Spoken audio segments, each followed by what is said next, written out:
दोस्तों नमस्कार। राजनीति का एक प्रयोग गुजरात में 20 बरस पहले हुआ था, लेकिन 20 बरस के बाद राजनीतिक प्रयोग ने 2002 को भी मात दे दी क्या? यह सवाल दरअसल एग्जिट पोल के जरिए निकला है। 2002 के राजनीतिक संकेत हिंदुत्व की प्रयोगशाला के तौर पर गुजरात को खड़ा कर रहे थे। वोटिंग ज्यादा से ज्यादा हो, समाज के भीतर ध्रुवीकरण हो और राजनीति मुद्दे नहीं देखे और चुनाव के वक्त वोटर सीधे तौर पर संरक्षण देती हुई राजनीतिक पार्टी के साथ खड़ा हुआ नजर आए। यह 20 बरस पुराना किस्सा है, लेकिन नई परिस्थितियों में एग्जिट पोल ने गुजरात के ये संकेत दे दिए। मुसलमान बंट रहा है, पाटीदार बंट चुका है, आदिवासी बिखर रहा है। जो मुद्दे हैं वह कोई मायने रखते नहीं हैं। और भारत के राजनीतिक चुनावी इतिहास में जो भी पन्ने आप अगर पलट रहे हैं तो इस एग्जिट पोल के पन्ने को आपको सबसे ऊपर रखना होगा। ये ज्योति बसु की सत्ता को भी मात देते हैं और एक लिहाज से मौजूदा वक्त में अगर नवीन पटनायक आपको याद आ रहे हैं या फिर असम की सत्ता रही हो या कोई भी सत्ता जिसने 2 दशकों से ज्यादा किसी एक राज्य में काबिज रहने का रिकॉर्ड बनाया हो, वो तमाम रिकॉर्ड इस एग्जिट पोल में न सिर्फ टूट रहे हैं बल्कि राजनीतिक प्रयोग की एक नई धारा गुजरात के भीतर से दिखाई दे रही है। ये एग्जिट पोल मायने क्या रखते हैं? कम वोटिंग परसेंटेज, त्रिकोणीय मुकाबला, बीजेपी को लाभ, यह पहली बात है। दूसरी परिस्थिति त्रिकोणीय मुकाबला, आंदोलन करते हुए गुजरात के भीतर उठते हुए मुद्दे, बेमानी और इन सब के बीच एक चेहरा नरेंद्र मोदी का, यह दूसरी परिस्थिति है। तीसरी परिस्थिति एक उदासीनता कांग्रेस की, एक उग्र तेवर के साथ आम आदमी पार्टी सोशल मीडिया के मैदान में और उसके जरिए अपनी जमी को दिखाने का प्रयास, आंदोलनरत रहे युवाओं को साथ लेकर उम्मीदवार बनाने की प्रक्रिया। लेकिन इन सब के बीच जो मॉडल गुजरात का अपने तर्ज पर अपनी राजनीति के लिहाज से बीजेपी ने खड़ा किया, उसके फल अब क्या निकलने शुरू हो गए हैं। क्योंकि इस बार हिंदू मुसलमान नहीं था, जातियों के समीकरण और मुद्दों के आसरे दिल्ली की अपनी गूंज गुजरात में कैसी गूंजी, कई संदेश एक साथ हैं। हमें लगता है कि आज एग्जिट पोल के जरिए पहली लाइन तो यही परख लीजिए कि 2002 का बीजेपी का रिकॉर्ड जो 127 सीट जीतने का था, इस बार वह टूट रहा है। तो क्या बीजेपी इस तरीके से परचम लहरा देगी? यह दरअसल एग्जिट पोल है जो तमाम न्यूज चैनलों के जरिए और तमाम जो रिपोर्टर्स अलग अलग जगहों पर गुजरात के भीतर रिपोर्टिंग करते हैं, उनके संवाद के जरिए निकल कर आया है। जो चैनलों ने कहा है उसकी एक लकीर बहुत साफ है कि किसी भी हालत में 127 का रिकॉर्ड टूट जाएगा। यह पहला संदेश है तमाम बीजेपी के नेताओं के लिए। जो तमाम मंत्री उतरे मैदान में, जिनकी टिकट नहीं कटी, वह चुनाव जीत रहे हैं। जो बागी हैं उस दिशा में ध्यान नहीं दिया जनता ने, यानी जो कांग्रेस के बागी हों जो बहुत कम है, लेकिन 2 दर्जन के लगभग बीजेपी के बागी, उस दिशा में भी उन्हें जीत नहीं मिलेगी। और खुले तौर पर जब उन्हें सस्पेंड कर दिया गया तो यह मैसेज और बड़ा हो गया। तो गुजरात के भीतर के कुछ संदेश शुरुआत में जरा समझ लीजिए, उसके बाद हर इलाके में चलते चलेंगे कहां किस रूप में क्या परिस्थिति बनी है।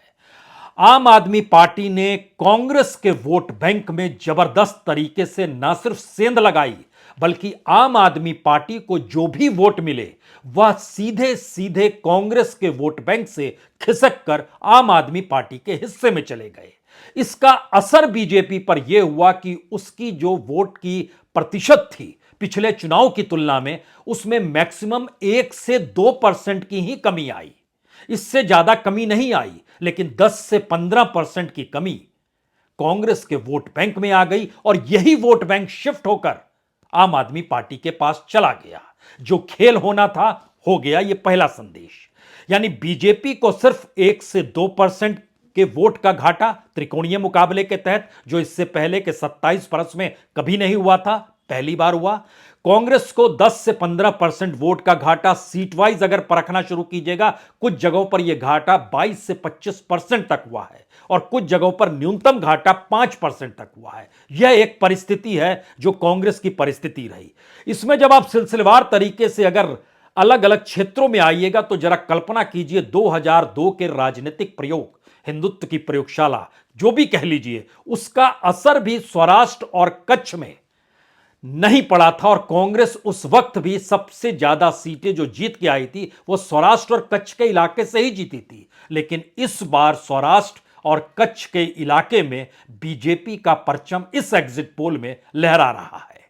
यानी जो 2002 में नहीं हुआ वो 2022 के त्रिकोणीय मुकाबले और ओबीसी वोट बैंक क्या कहता है, पाटीदार कहां खड़ा है, आदिवासी कहां खड़ा है, मुसलमान कहां खड़ा है, यह सारी चीजें बढ़ती चली गई। आपके जहन में एक सवाल होगा कि दरअसल मुसलमान बीजेपी को के साथ नहीं गया, वह कांग्रेस और आम आदमी पार्टी में सीट वाइज बढ़ता चला गया और स्थिति यह आ गई कि पिछली बार अगर 90% तक मुस्लिम वोटर कांग्रेस के साथ खड़ा था, लगभग 70% तक पाटीदार कांग्रेस के साथ खड़ा था, जो आदिवासी लगभग 70 से 80% के बीच में जो भारतीय ट्राइबल पार्टी है कांग्रेस ने उसके साथ गठबंधन किया तो उनके साथ खड़ा था। तीनों परिस्थितियों में सेंध लग गई। त्रिकोणीय मुकाबला, मुद्दों के आसरे, कांग्रेस की शिथिलता, आम आदमी पार्टी का शहरी मिजाज के साथ जीने के तौर तरीके सेंध लगा दी। सौराष्ट्र और कच्छ के इलाके में सुरेंद्रनगर, जामनगर, जूनागढ़, गिर सोमनाथ, अमरेली, जहां पर कांग्रेस का प्रभाव था, यहीं पर सबसे ज्यादा सेंध लगी है कांग्रेस के वोट बैंक में। और कांग्रेस जो एक लिहाज से कब्जा किए हुए थी इससे पहले, अगर आप पुराने पन्नों को पलटें तो आपके जहन में यह आएगा कि सौराष्ट्र कच्छ के भीतर में पिछली बार 54 में से 30 सीटें कांग्रेस ने जीती थी।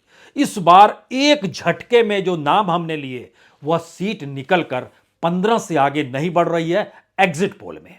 यह एक बड़ा मैसेज शायद कांग्रेस के लिए भी है। और दूसरा बड़ा मैसेज इसके बाद जब आप दक्षिणी गुजरात में घुसते हैं, जहां पर कांग्रेस की जमीन बीजेपी ने नहीं आम आदमी पार्टी ने खिसका दी और बीजेपी ने रणनीति के तौर पर जिन उम्मीदवारों को खड़ा किया उसमें 5 से 15% तक कांग्रेस के उम्मीदवारों के से वह आगे निकलती हुई नजर आई। और खास तौर से नर्मदा, भरूच, तापी, इन तीन का जिक्र इसलिए, यह तीनों एक लिहाज से एस्पिरेशनल डिस्ट्रिक्ट है, पिछड़े हुए जिले हैं, लेकिन इन जगहों पर कांग्रेस की पकड़ और पहचान ज्यादा रही, वहां पर भी बीजेपी को लाभ उसकी जगह भी मिल गया। जब आप नॉर्थ गुजरात में आते हैं तो वहां पर कांग्रेस वोट बैंक में आम आदमी पार्टी ने भी सेंध लगाई और जो पुरानी परिस्थितियों को कांग्रेस जी रही थी, जिसमें जिक्र कभी कभी इस बात का होता था कि ट्राइबल्स का भी जिक्र किया जाए, उस पे हम आएंगे। जो आदिवासी और वनवासी का चक्कर था उसने कितना कमाल दिखाया, लेकिन बनासकांठा, पाटन, अरावली, गांधीनगर, कांग्रेस को यहां सीधा सीधा नुकसान दिखाई दे रहा है। वोट का ट्रांसफर होना और वोट का बट जाना। यहां एक लकीर बहुत सीधी खींच लीजिए, बीजेपी का जो अपना वोट बैंक था उसमें सेंध नहीं लगी है। कुछ मुद्दों के आसरे जो लोग निकल कर आए और दूसरी पॉलिटिकल पार्टी में गए उसमें बड़ी तादाद युवाओं की नजर आ रही है। एग्जिट पोल के जरिए जो मामला निकल के आया है, तो यानी बीजेपी ने अपने वोट बैंक को 2017 को बिखरने नहीं दिया और त्रिकोणीय परिस्थिति ने कांग्रेस को बिखार के रख दिया, पूरी तरह बिखेर दिया। और आम आदमी पार्टी ने अपने परसेंटेज ऑफ वोट को राष्ट्रीय पार्टी के तौर पर मान्यता दिलाने की स्थिति में लाकर खड़ा कर दिया, यह एग्जिट पोल कह रहा है। अभी तो 8 तारीख को आएंगे, लेकिन इसके बाद जब आप जाते हैं सेंट्रल गुजरात, ये इसलिए महत्वपूर्ण है क्योंकि अहमदाबाद इसी जगह पे है जहां की 21 में से 16 सीटों पर बीजेपी पिछली बार जीती थी। तो 2002 के प्रयोग और 2022 में अहमदाबाद या कहें सेंट्रल गुजरात के भीतर ही जब दंगों का जिक्र किया गया तो यह बात लगातार उठ रही थी कि दरअसल क्या वोटों का ध्रुवीकरण होगा। वोटों का ध्रुवीकरण ही नहीं हुआ, बल्कि अगर पलटे पुराने पन्नों को तो सेंट्रल गुजरात में बहुत मजबूत बीजेपी रही, उससे ज्यादा भी मजबूत हो सकती है, यह किसी ने कभी सोचा नहीं। तो आणंद, खेड़ा, दाहोद में कांग्रेस को घाटा यहां पर नजर आ रहा है। और सबसे बड़ी बात यह है कि जो 4 शहर हैं, अहमदाबाद, सूरत, राजकोट, वडोदरा, यहां की 55 सीटों में से 44 सीटें बीजेपी ने पिछली बार जीती थी। हो सकता है इस बार इस 44 से भी वो आगे निकल जाए, यानी कांग्रेस ने जो 11 सीट जीती थी, इन 4 जगहों पर हो सकता है वह सिंगल डिजिट में आकर ठहर जाए। यह शायद सबसे बड़ी परिस्थिति के साथ कांग्रेस का नुकसान है।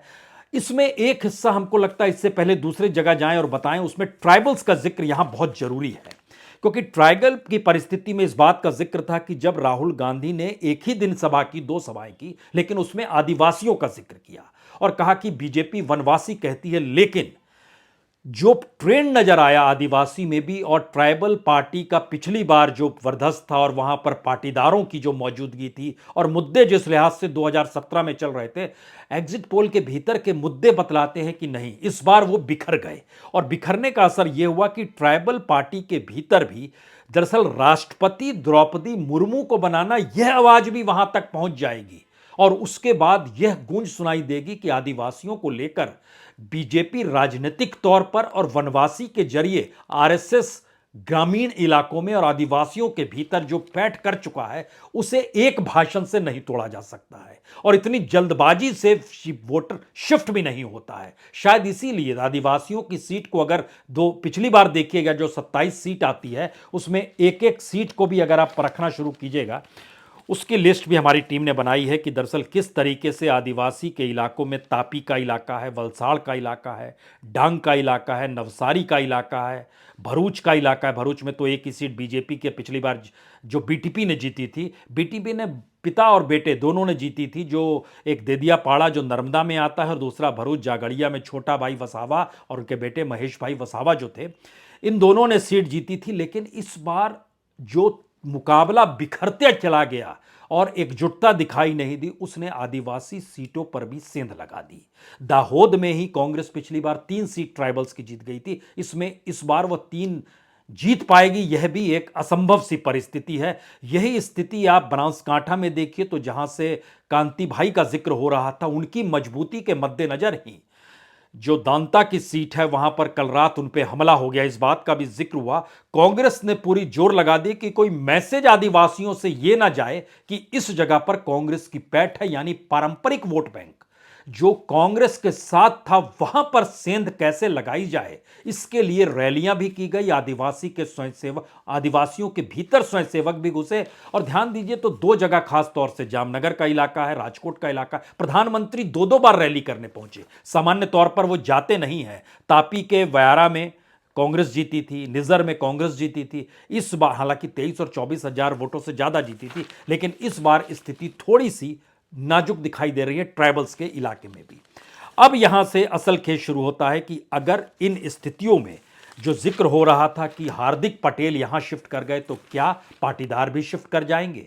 यकीनी तौर पर जो कड़वा पटेल है या लेवा पटेल है या दूसरे जो हैं, जो पाटीदार समाज के भीतर की परिस्थिति है, उसमें भी पहली बार सेंध लगती हुई दिखाई दे रही है, यानी वह वोट ट्रांसफर हो रहा है। सीधे तौर पर कहें कि बीजेपी ने बड़ी शालीनता के साथ और स्ट्रेटजिकली दोनों परिस्थितियों को अगर वो सफल हो रही है, तो ये शायद गुजरात के अपने राजनीतिक दौर में सबसे बड़े आंदोलन के खत्म होने की ये कहानी हो गई। यानी 2017 में पूरा वोट बैंक जो पाटीदार का था वो कांग्रेस के साथ खड़ा था, मुस्लिम वोट बैंक कांग्रेस के साथ खड़ा था, आदिवासी वोट बैंक कांग्रेस के साथ खड़ा था, और तीनों को ही स्ट्रेटजिकली ध्वस्त किया गया।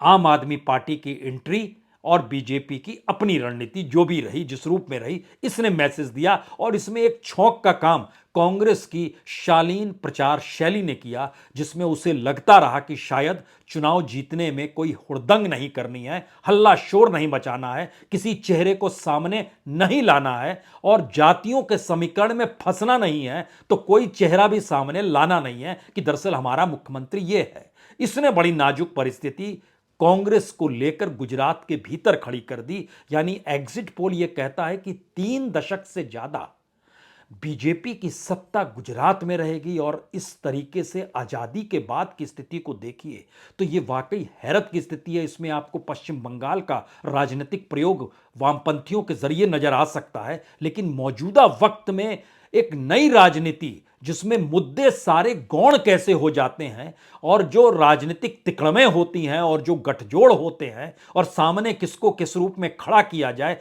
यह भी मायने रखता है। इसने कमाल की राजनीति की, इससे इनकार इस एग्जिट पोल के मद्देनजर नहीं किया जा सकता है जो खुले तौर पर दिखाई दे रहा है।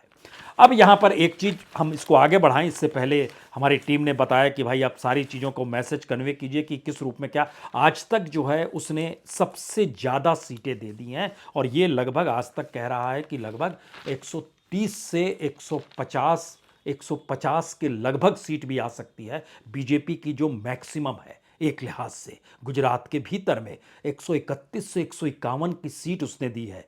इंडिया टीवी दूसरी तरफ 131 सीट दे रहा है। जो रिपब्लिक टीवी है वह भी 128 से 148 सीट दे रहा है बीजेपी को। CNN जो है यह भी 132 सीट दे रहा है। टीवी 9 जो है यह भी 128 सीट दे रहा है। तो ध्यान दीजिए, तो कांग्रेस की स्थिति तमाम जगहों पर क्या है। मैक्सिमम सीट टीवी 9 देता है 45 सीट कांग्रेस को, CNN देता है 38 सीट कांग्रेस को, रिपब्लिक देता है 30 से 42 सीट कांग्रेस को। गुजरात के भीतर में आज तक और कम कर देता है, 16 से 30 सीट देता है। लेकिन यहां आज तक के उसमें एक नई एंट्री होती है आम आदमी पार्टी की। जो तमाम पॉलिटिकल जितने चैनल हैं उन्होंने आम आदमी पार्टी को किसी ने भी सीटें 10 से पार नहीं कराई, मैक्सिमम 10 दी है, ज्यादातर 5-6 के भीतर ही रहे हैं। लेकिन गुजरात में 9 से 21 सीट, हालांकि रेंज बहुत बड़ा है, लेकिन 9 से 21 सीट का मतलब है क्या ऐसी स्थिति आ सकती है कि कांग्रेस न्यूनतम पर रहे आज तक के मुताबिक 16 सीट पर और आम आदमी पार्टी मैक्सिमम पर रहे 21 सीटों पर। तब इस देश के भीतर का संवाद पहला यह निकलेगा कि दरअसल कांग्रेस राजनीतिक तौर पर चुनौती देने में पूरे तरीके से फेल हो गई, पहला मैसेज। दूसरा मैसेज निकलेगा, क्या आम आदमी पार्टी का उभार बीजेपी को चैलेंज देने की स्थिति में लाकर गुजरात चुनाव में खड़ा कर चुका है। यह निकलेगा 8 तारीख को मैसेज। लेकिन अभी उसके मर्म के भीतर में जो चीजें छुपी हुई है वो हम आपको बताते चैनलों के लिहाज से।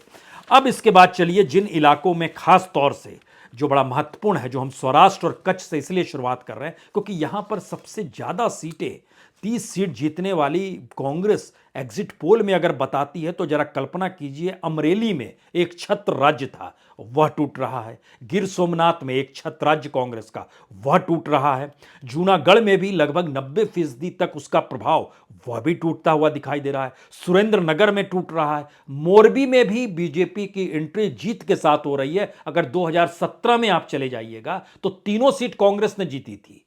बाद में मोरबी के विधायक कांग्रेस में चले गए और कांग्रेस बीजेपी में चले गए कांग्रेस छोड़कर, और फिर बीजेपी ने इस बार उन्हें टिकट नहीं दिया, उसको टिकट दिया जो पानी में कूदकर, जिसकी तस्वीर सामने आ गई थी। यानी पुल का टूटना महत्वपूर्ण नहीं, बचाने की तस्वीर ने क्या कमाल कर दिया।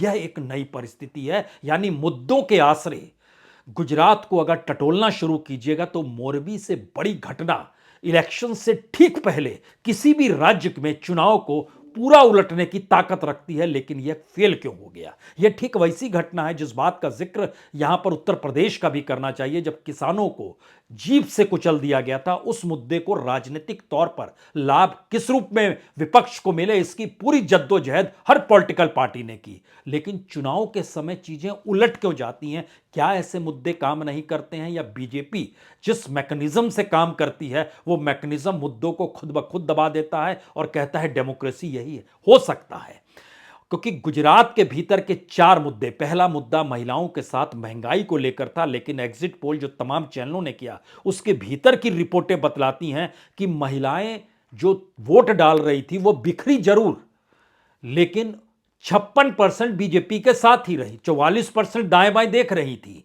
लेकिन वो 56% बीजेपी। यानी महंगाई रसोई मायने नहीं रख रही है। युवाओं के भीतर का सवाल था, वह पूरे तरीके से आम आदमी पार्टी के साथ गया, इससे कतई इनकार नहीं है। लेकिन उसके आम आदमी पार्टी के साथ खड़े होने से जीत नहीं मिली आम आदमी पार्टी को, बल्कि वोट कांग्रेस का कम हुआ और बीजेपी के वोट परसेंट बढ़े नहीं। यह दूसरा मुद्दा था जो बेरोजगारी से जुड़ा हुआ है। तीसरी परिस्थिति पाटीदारों के साथ थी, जो इससे पहले एक मुश्त, जो हम आपको जानकारी देते कांग्रेस के साथ जुड़ती थी, वह एक झटके में बटा भी और बीजेपी के साथ भी आकर खड़ा हो गया। पाटीदार पहली बार दूसरे नंबर पर आम आदमी पार्टी के साथ खड़ा है, पहले नंबर पर बीजेपी के साथ खड़ा है, तीसरे नंबर पर कांग्रेस के साथ खड़ा है इस एग्जिट पोल के मुताबिक। यानी दर्शाता है कि 2017 से 2022 में कितना बड़ा ट्विस्ट एक झटके में आ गया है।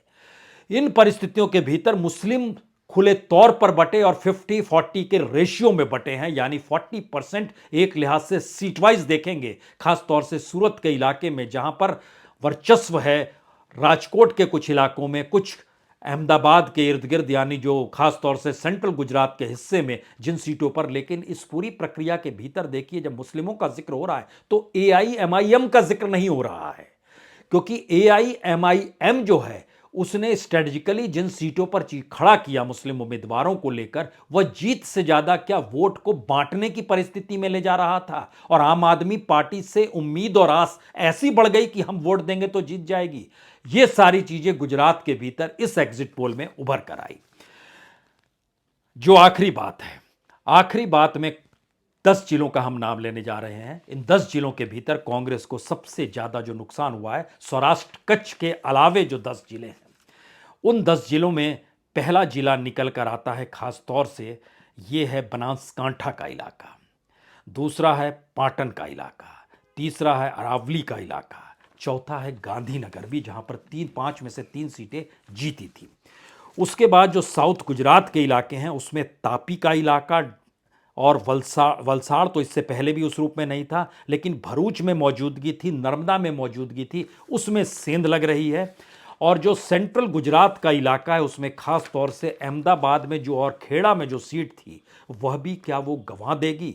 यहां तक कि दाहोद का संकट भी है, 3 सीटों पर जीती जरूर थी लेकिन वहां भी संकट है। और छोटा उदयपुर में भी सेंध लगेगी उन 2 सीटों में से 1 सीट पर जहां वो चुनाव जीते थे। ये सारे सवाल के समानांतर जो आखिरी सवाल बार बार उभरता है, क्या आम आदमी पार्टी ने त्रिकोणीय परिस्थिति में लाकर खुद को राष्ट्रीय पॉलिटिकल पार्टी के तौर पर गुजरात के जरिए परसेंटेज ऑफ वोट के आसरे खड़ा कर दिया? एग्जिट पोल का पहला मैसेज है। दूसरा मैसेज कांग्रेस के लिए है, जिस शिथिलता के साथ कांग्रेस प्रयास कर रही है और राजस्थान के मुख्यमंत्री प्रभारी, पैसा वहीं से आ रहा है, सब कुछ उन्हीं को सौंपा गया, तो वह जब चीजें गुजरात में अगर नहीं संभाल पाएंगे तो राजस्थान में कैसे संभाल पाएंगे, ये दूसरा सवाल। और तीसरा सवाल, बीजेपी के राजनीतिक प्रयोग या नरेंद्र मोदी का खुद को चेहरे पर ही सारे दाव को खेलना। भारत की राजनीति में इससे पहले एक वक्त इंदिरा के दौर में 71 के दौर में हुआ था कि इलेक्शन कैसे उनके चेहरे के आश्रय इर्द गिर्द घुमड़ गया था। और यह परिस्थिति, मुद्दे, पार्टी, संगठन, इन सब से हटकर जब बड़ा कद के तौर पर किसी को आजमाया जाता है, तो क्या ये चुनाव, गुजरात का चुनाव, मोदी और अमित शाह की स्ट्रेटजी का नतीजा है, जिसमें सारे निर्णय मोदी ने लिए और सारी इंप्लीमेंटेशन अपने तौर पर अमित शाह ने कीजिए। इसलिए ध्यान दीजिए, आनंदी पटेल भी प्रचार के वक्त में नहीं आई और जिस तरीके से पूरे धारणा को बतलाया गया, यहां तक कि रैलियों में कुर्सियां खाली थी। ये कौन सी सोच है, इस सब पर बात होगी आपसे 8 तारीख को। बहुत बहुत शुक्रिया, बहुत बहुत शुक्रिया।